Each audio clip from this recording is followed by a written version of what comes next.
पिछड़े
जनता हरवत रणजी की तरफ से कुल्ली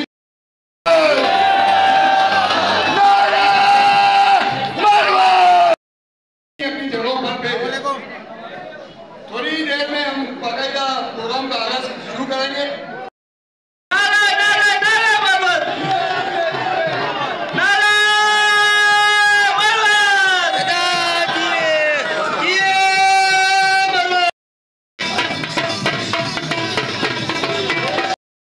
सबसे पहले मैं फारूक भाई के शुक्रगुजार हूँ, उनके बच्चों। अभी लासी साहब फरमा रहे थे कि उनको जानते नहीं है, खुद टीवी पे आके कहता मैं तो गरीब आदमी था।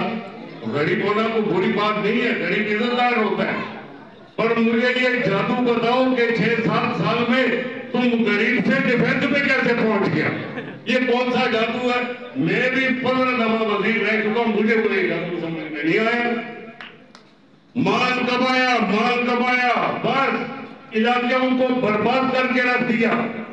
कोई ये ना काम किया ना कुछ। इलेक्शन नजर नजदीक आई तो अब बातें फैलेंगे, गली बना देंगे, ये बना देंगे, वो बना देंगे।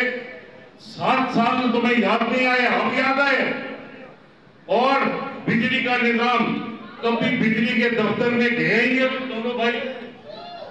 अब वजीर था तो जाता ना कि इलेक्ट्रिक के दफ्तर में जाता और बोलता मेरे इलाके में लोड शेडिंग बंद करो। मैं जब पहले वजीर था 1 घंटे की लोड शेडिंग हुई थी आजम बस्ती में। मैं इनके चेयरमैन के दफ्तर में पहुंच गया, मैंने तो सिर्फ घसीट के तुझे बाहर निकालूंगा। खबरदार मेरे इलाके में। ये भाई आपका लोड शेडिंग खत्म कराएगा, कोई और नहीं कराएगा। इनमें दम नहीं है कि किसी के सामने खड़े हों। इनमें दम इसलिए नहीं है कि इनको पैसे बनाने का शौक है, मुझे काम करने का शौक है। मैं इस उम्र में जो वापस आया हूं, अभी वाजिद शाह साहब कह रहे थे, बाकी मेरे पास लोग आए जिनके लेके आए कि जी आप आओ वापस। इलाका जो है तबाह हो गया, इलाका जो है बर्बाद हो गया, लोग बीमार हो रहे हैं। जब गंदगी फैलेगी हर जगह तो लोग बीमार होंगे क्या नहीं होंगे? तो इसलिए सारी चीजें सोच के, ना पानी है, ना बिजली है, ना गैस है, तो है क्या फिर? मैं ये सोचता हूं किसकी कौन सी सियासत है कि वजीर के अपने हल्के में ना पानी है, ना बिजली है, ना गैस है, और आप लोगों को किसी को नौकरी मिली, कि नौजवानों को नौकरी मिली? मैंने अपने जमाने में 6,500 आदमी भर्ती किया, 6,500। और आज आपसे वादा करके जा रहा, और कभी झूठा वादा मैंने उम्र में नहीं किया। आज सिर मेरा सफेद हो गया, मैं कभी झूठ नहीं बोला। आज ये आपसे वादा करके जा रहा हूं कि इंशाअल्लाह ये नौजवानों की नौकरियां मैं आपके लिए इलेक्शन हुई, इलेक्शन के दौरान मेरा बच्चा भी मारा गया, बम फटा। हमने खुला फील्ड छोड़ दिया सईद गनी के लिए। मैंने पूरे 5 साल कोई रुकावट नहीं डाली कि कल को ये नहीं कहे कि मुझे काम नहीं करने दी, नहीं तो हमें नजर आ रही थी, मुझे नजर आ रही थी खराबियां, पर मैं चुप रहा। मैंने बोला काम करने दो, कल को बोलेगा काम नहीं करने दिया।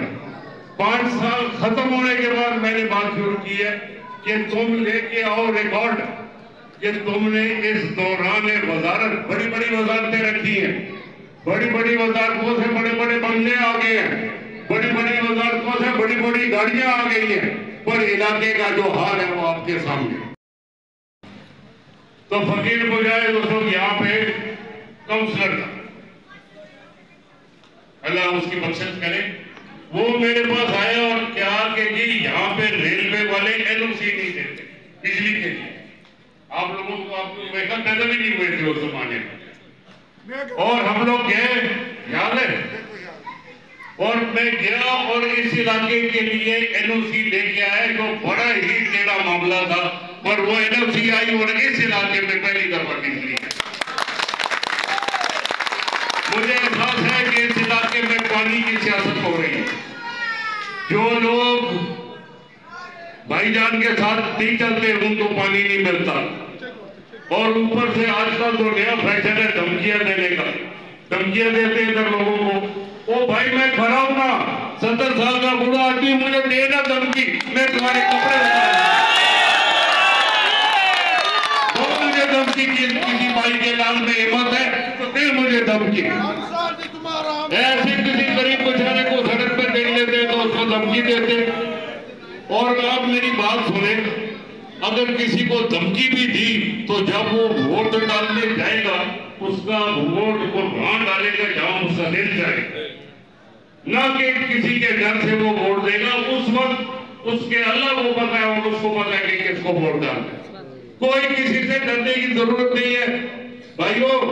इन भाइयों के पास मेरे नंबर है, किसी को धमकी दे मुझे फोन करो, मैं देखो क्या हशर करता हूं। 2 दिन पहले आजम बस्ती में आया, वो कहते हैं कि मैं बड़ा पढ़ा लिखा आदमी हूं, और उधर आके लोगों को क्या कहता है कि 9 तारीख को, 8 तारीख को इलेक्शन है, 9 तारीख को आपकी माएं, बहनें, बेटियां, बीवियां मेरे पास माफी मांगने आएंगी। वो बेगैरत, तू औरतों के नाम लेते, हम गैरतमंदों के शर्म कर, माफी मांग लोगों से। हम लोग औरतों के नाम कभी नहीं लेते। तुम्हारा सियासी और मेरा मुखालफत है, मेरा नाम ले बच्चू, इतनी लाई तेरी जुबान पीट के बाहर निकाल दूंगा।